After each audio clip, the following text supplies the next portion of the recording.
Oi, Beck. Já não está na hora de a gente ir buscar?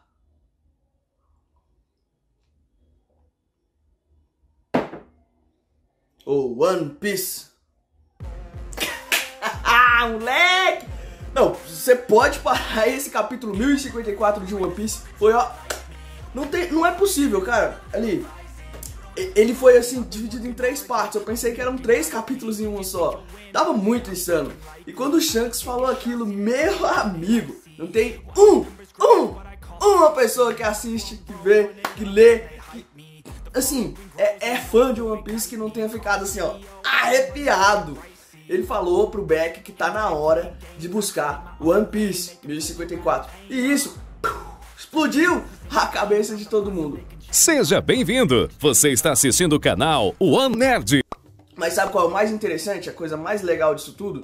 É porque, assim, muita gente montou algumas teorias. Bom, e afinal de contas, todo mundo adora uma teoria, porque é a teoria que nos move, o importante é a jornada, né? Bom, mas vamos lá. A primeira grande teoria aqui é a seguinte: somente 2 tripulações são capazes de conseguir o One Piece. É a tripulação do Akagami no Shanks e a tripulação do Luffy. Porque o grande tesouro que conecta todas as coisas, o One Piece, é uma parte de, assim, vamos colocar uma parte de quê? Uma parte de todo, né? Então, essa parte que conecta todos os outros. Bom, isso aí tem muito cara de Rio Poneglyph, né? O Rio Poneglyph da Robin. Mas o mais importante, ao meu ver, tá? O que difere o Luffy dos outros piratas que não conseguiram alcançar o One Piece até hoje? Um simples fato, que é o seguinte: o One Piece, ele é um tesouro que conecta tudo. Ou seja, para que você chegue no One Piece, você tem que estar conectado. Eu acho que essa é a palavra, conexão. E se você for olhar dentre as tripulações que existem no mundo de One Piece, você vai ver que tem a tripulação da Big Mom, a tripulação do Kaido, né, que são tripulações dos Yonkos gigantescas, né? Mas qual que é o grande diferencial deles? Você vê que eles agem, inclusive como o Barba Negra, que eu vou falar dele mais pra frente, mas você vê que eles agem separadamente. Ou seja, os membros das suas tripulações originais, eles funcionam como capitães, né, de suas próprias embarcações, como era o caso do Barba Branca. Mas ali no Barba Branca não ficou bem específico se os membros, os tripulantes ali do Barba Branca, eles tinham outros navios, né? Eles podiam navegar separadamente, mas isso aí a gente sabe como foi o caso do Ace, né? O Ace, ele podia navegar separadamente. Mas qual é o ponto que eu quero chegar? Uma tripulação que anda junto é a do Shanks, tá? Você nunca viu a tripulação do Shanks separada, falar assim: ah, os piratas do Shanks estão em tal lugar, algum comandante do Shanks está em algum lugar. Você não vê isso. E a mesma coisa com a do Luffy. A tripulação do Luffy é uma tripulação pequenininha e eles estão juntos. Ah, tem ali a grande frota do Chapéu de Palha, beleza. Mas assim, eu acho que eles não irão acompanhar na grande jornada rumo ao One Piece. Eles vão encontrar o One Piece e vão mudar o mundo, e para isso vão precisar da grande frota. Acredito eu que seja isso. Ou então vamos juntar todo mundo ali para ir atrás do One Piece, pode ser. Não sei, mas eu acho mais provável que seja a primeira opção, que eles vão juntar ali, vão encontrar o One Piece e vão juntar todo mundo para reformar o mundo, mudar aí o mundo como a gente conhece, né? Então o fato da tripulação do Shanks ser uma das únicas tripulações que estão juntas e ele falar assim: vamos pegar o One Piece, tá na hora, e já deixar especificado que não vai encontrar com o Luffy ali em Wano, significa que o Luffy, ele de alguma forma vai conseguir um novo paradeiro. Pode ser o Baf, um dos territórios aí do Shanks, né? Ou pode ser alguma outra ilha aonde esteja escondido um Road Poneglyph, um Poneglyph vermelho, um Poneglyph de rota, né? Que é um dos que faltam para gerar a grande estrela de localização de Laugh Tale. Mas vamos lá, o mais importante disso: o grande tesouro que conecta tudo. E você traça um paralelo muito mais importante. Eu não acho que seja necessário apenas uma Akuma no Mi para encontrar esse tesouro, tá? Vamos lá. Quais que foram as únicas 2 Akuma no Mis que a gente viu passando de bobeira assim por grandes tripulações? Primeira, a tripulação do Shanks, quando foi atacar lá o navio no capítulo 1054, foi atacar o navio da CP9, e viu o Zuu lá, ele sabia que a fruta Gomu Gomu no Mi não era na realidade a Gomu Gomu no Mi, né? Era uma outra nomenclatura que o governo mundial tinha dado para ela e que na realidade se tratava da Hito Hito no Mi, modelo mitológico Nika, o deus do sol, né? Que hoje o usuário dela é o Luffy, tá? Mas se a gente for parar para observar, outra fruta que passou desapercebida muito tempo atrás no navio do Rei dos Piratas, onde a gente já viu que tinha usuários poderosíssimos com frutas, tá? O Luffy, ele comeu a Hito Hito no Mi, modelo mitológico Nika, deus do sol. Mas, lá na tripulação do Gold Roger, na época que o Shanks era um novato, junto com outro imperador do mar, ou seja, o Shanks é o imperador, temos outro imperador que é o palhaço estrela Bug. O Bug, ele comeu outra fruta, que é a Bara Bara no Mi, a fruta da separação. Então, olha só, a fruta da separação, basicamente, cortou a mão, pum, ficou separado. Esse é o poder original dela. E o poder original da Hito Hito no Mi, modelo Deus do Sol, Nika, é o quê? É a fruta mais ridícula, o poder mais ridículo do mundo, não é? Então vamos lá. Se o One Piece é o tesouro que conecta tudo, então significa que quando ele existir, ele vai se conectar. Então assim, na minha cabeça, tem alguma ligação a fruta do Bug ter despertado. Entendeu? E com esse despertar de fruta, por exemplo, quando o Bug estava sendo para ser capturado, eu acho que o Bug começou a treinar e usar um haki poderoso, eu não sei. Eu sei que o Bug, ele tá muito tempo ganhando muitas posições sendo fraco. E na realidade, eu duvido muito que ele seja fraco, porque assim, já naquela época do Rei dos Piratas ali, né, do Gold Roger, ele lutou de igual para igual com o Tite, tá? É importante ressaltar isso, que ele e o Shanks lutaram contra o Tite, o Barba Negra. E, cara, é muito difícil você, assim, pensar que teria alguém ali que não conhecesse haki, que não conhecesse os 3 tipos de haki.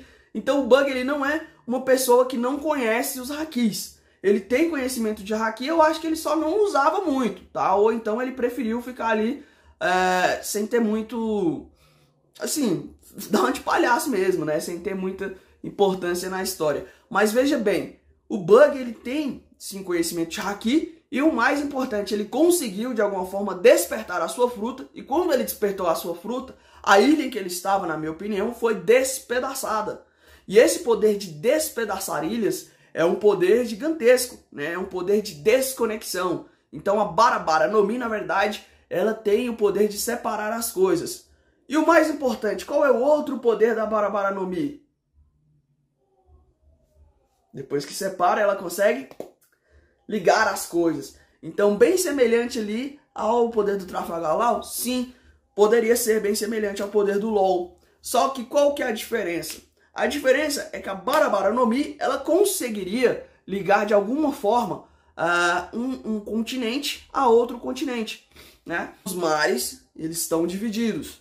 E qual que é o poder necessário para dividir a geografia do mundo de One Piece?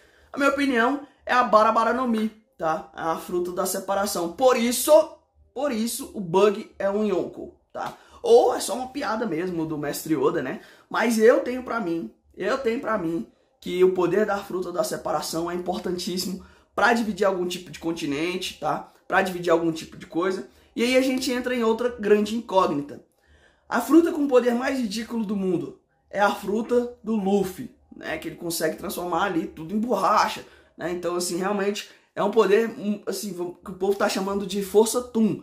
É um poder bastante ofensivo. Mas pela lógica do anime, o poder de desconectar, né, uma parte seria a Bara Bara no Mi. E aí é que vem a questão, o que essa fruta tava fazendo no navio do Gold Roger? Claro, tripulações conectadas. Vale salientar que o Bug também tem uma tripulação conectada, tá? Não é uma tripulação separada, ou seja, os membros dele estão ali, assim como o do Shanks, assim como o do Luffy. Então são membros que estão unidos, estão juntos. Então, tem alguma coisa aí. O grande ponto da questão é justamente o Barba Negra. O que o Barba Negra tem nessa situação, assim, de ser um grande vilão? Então, primeiro de tudo, eu acho que uma coisa que não vai acontecer é o Barba Negra se aliar com o Luffy. Ele já foi colocado como antagonista, tá? Da mesma forma que o Kaido e a Big Mom tinham sonhos de lutarem juntos, eles não vão se aliar. Pode chegar um determinado momento que todos os piratas se unam pra enfrentar um governo mundial, um poder do Insama. Pode ser, né? Pode ser um negócio assim muito louco, que o inimigo de ontem seja o amigo de hoje. Mas o Barba Negra, ele ainda vai ter o seu arco de vilão, tá? Ele foi introduzido, já foi colocado ali como antagonista, mas ele não teve o seu momento vilanesco ainda, né? O seu momento chave, o seu arco final. E onde será esse arco final? Bom, aí é uma pergunta muito interessante, tá? Esse arco final pode ser, na minha opinião, justamente o último Road Poneglyph que vai faltar, que deve estar em posse do Barba Negra. O porquê disso? Porque o Luffy ele já foi pro território do Kaido, já foi pro território da Big Mom, vai ter livre acesso aí ao território do Shanks, provavelmente, tá? Mas, quando se trata do último Poneglyph, ele deve estar em posse do Barba Negra, e aí vai ter uma batalha para conseguir esse Road Poneglyph. Depois vão para One Piece, depois para a guerra final. Acredito esse ser o roteiro perfeito. A minha opinião, né? Quem sou eu? Às vezes não é nada disso. Mas vai por mim. Tem alguma coisa a ver aí com a fruta do Bug, a Barabara no Mi. E também tem alguma coisa a ver aí com essa questão de tripulações unidas, né? Porque o Oda ele simplesmente não ia colocar esse grande tesouro que conecta as pessoas e essas duas informações passarem desconectadas sem nenhum sentido, como é o caso da tripulação do Shanks estar unida e a tripulação do Luffy também estar unida. Pra falar nisso, aproveita e se inscreve aqui no canal, deixa o like, compartilha, a gente já tá trazendo muito conteúdo de One Piece aqui. E assim, é uma obra que eu confesso que eu tava apagado, eu tava desligado, eu tava assim meio... meu Deus, eu não sei o que vai ser. Eu tava com outros projetos, outros focos. E aí eu comecei a ler, assim, da onde eu parei o mangá e cheguei até o 1054. Me hypou de uma maneira, me levou, assim, a outro nível, entendeu? Eu me senti, assim, diferenciado. A palavra é essa, eu me senti diferenciado. E o mais importante, eu me senti conectado de novo com a obra. E é uma coisa que eu tenho vontade de vir aqui compartilhar com vocês. Então eu espero ser recebido novamente nessa comunidade. Espero que vocês compartilhem e a gente vai trocando muita ideia, muita coisa legal aí. Muito obrigado e tchau! Você acabou de assistir um vídeo do canal One Nerd. Muito obrigado! Não se esqueça de se inscrever, curtir e compartilhar com todos os amigos.